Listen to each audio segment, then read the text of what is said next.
kilometer. Let's do this. We're going to 7-Eleven. We're going there.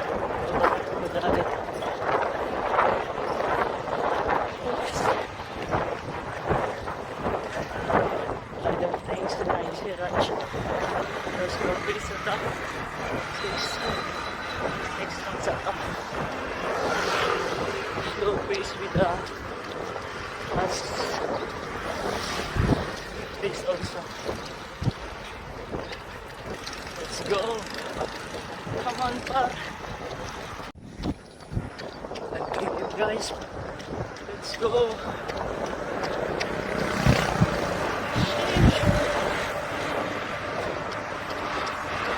11 itong ruta, guys.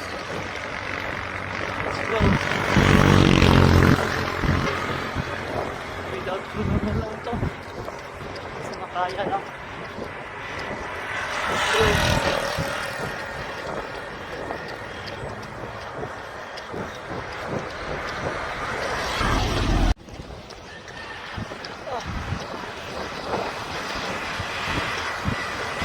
Medyo kapoy na siya diyan, pero carry pa, carry.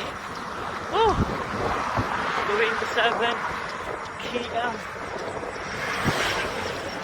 Let's go! 10 km. Nalabog labangan ko na. Yeah. Kainom ko tubig. Tubig lang ni ate. At tubig. Rest 3 minutes or 5 minutes and balik na po. Easy run na tayo. Chill lang, chill. Chill lang, masakit. Chill lang, ang sakit na pala, pero okay lang. Chill. Pabalik na ko ni Dari Tipita padulong sa Tiguma. And labangan pa na siya na dapit. Dok, suga mo dagan ba tayo?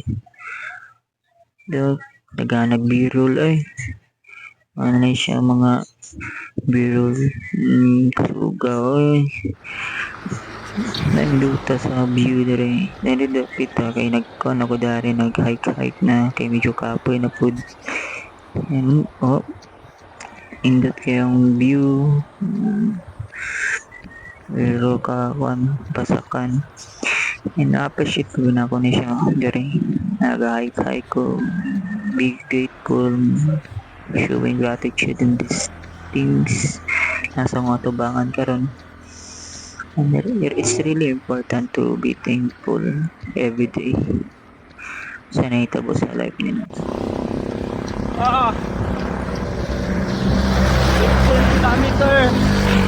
Actually guys, wala kay kanan ipagawa sa kwarta. 15 km.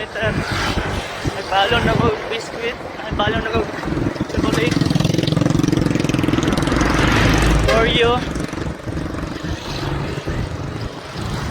dayon sa istorya na ako niya kung saan pag run na wala mo gasto. Back and forth na siya guys, ha.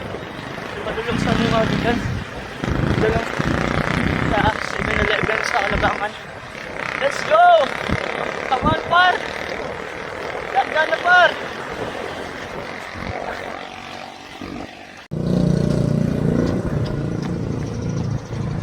Going to 21 kilometer. Come on! Come on, par! Let's go! Kini siya na part padulong na ko boulevard ani.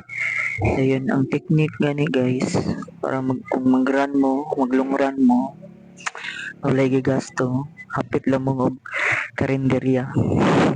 Ngayo lang mag tubig, pakiluoy lang iante. Right, we are done na. Na siyang result na 21 kilometer.